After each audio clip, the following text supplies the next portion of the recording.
I'm Joe Van Cleve, and this is not a vlog. Today, I'm feeling like I gotta get out and maybe go down and look for antiques, antiquing in thrift stores. Just look around. I think I'm gonna go out and do that. Let's go. I'm down in the Central Avenue in Albuquerque, and no, it's not Texas, but this was actually used in, I think, the first season of Better Call Saul. It's supposed to be a building in Texas. But anyways, I'm down here in the part of Albuquerque where there's a lot of antique stores, and just looking around, thrift stores, antique stores, and you know, I'm always on the lookout for typewriters. I saw some typewriters, but they were either broken, junky, had outdated ribbon cartridges, or just weren't desirable to me. There was actually one that was like a Remington letter writer, medium-sized portable, really good shape. They wanted $180. So the prices of typewriters is definitely going up. Yeah, so on the other side of that building, there's the great state of Texas, and around here is a really cool RV. It's been here for a long time. So no, I didn't pick up a typewriter today, but I did find another little abacus for my abacus collection. This is kind of like the Russian or Central Asian abacus, but it's a modern build. It's plastic and actually like a lucite.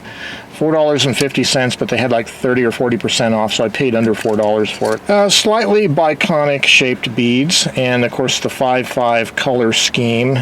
So anyways, a little 5-rod Central Asian style abacus. The nice thing about collecting these abacuses, abaci, is they don't take up much room, unlike things like typewriters, and they're generally pretty inexpensive. So yeah, a little abacus. If nothing else, it was a good day for that.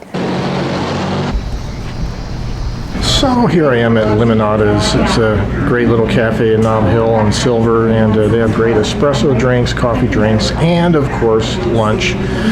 So I'm having a little bit of lunch, late lunch, kind of 2:30ish in the afternoon after a little antique store shopping. Yeah, I'll show you this. This is the restroom at Limonada's, and in the little shower stall, it is a terrarium, like a garden. It's been a long time, since early this year, that I've written in this composition book, which I started writing in back in September 2014, according to the cover here. Yeah, I've gotten away from journaling with pen or pencil in journal books, and it's only really sporadic now. I used to write a lot of blog articles that way. I tend more to type them and keyboard them directly into my Blogger template. But anyways, it was really nice to get back to using fountain pen on composition book, and reminds me of how much I enjoy that. I'm sitting in the courtyard by Michael Thomas Coffee, which is just adjacent to Limonada's, and it's a nice, warm, humid day in Albuquerque. I'm going to go head back to the car. But had a good afternoon out here. Didn't pick up any typewriters, but I did pick up a little abacus, and I didn't show you, but I also picked up a little painting, a little canvas. And here is the painting I got for $5. What do you think? It's supposed to be like glass slippers, I think. I kind of like it. So this little outing today kind of reminded me of my whole adventures over the years in collecting typewriters at local thrift stores, because many of these stores that I visit periodically are the ones that I do find typewriters in. Some of them I know which booth I can look to that will most likely have a typewriter. There has been one particular seller in one store who may not rent the booth now, but a few years ago did, and every couple months there was always a typewriter there, and I did buy a couple of them from that seller.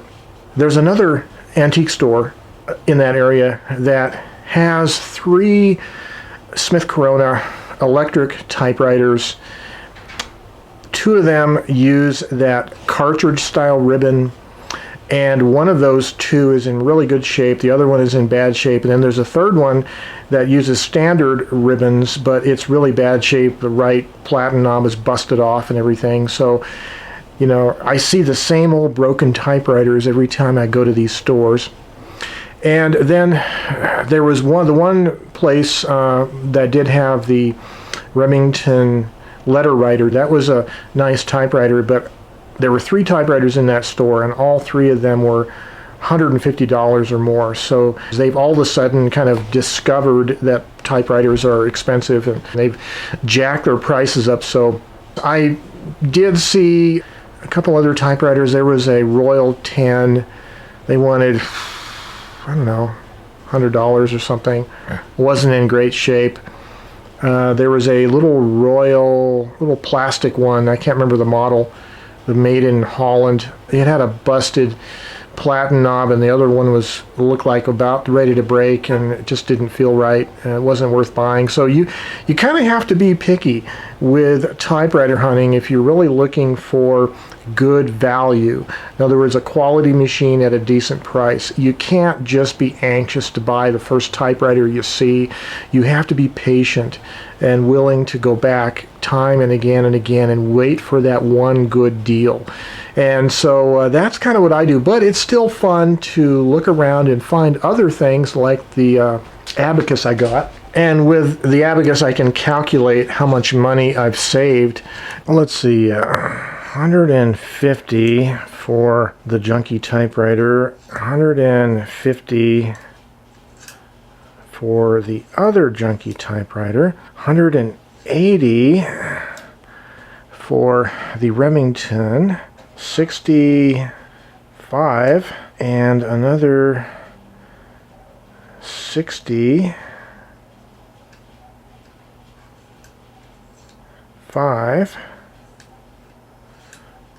And then the third broken Smith Corona was about, let's say, $50. And then that Royal was like, I don't know, what is it, $40? So that would advance that. So it looks like we saved close to $700 today in typewriters. Well, this is Joe Van Cleve, and this is not a vlog.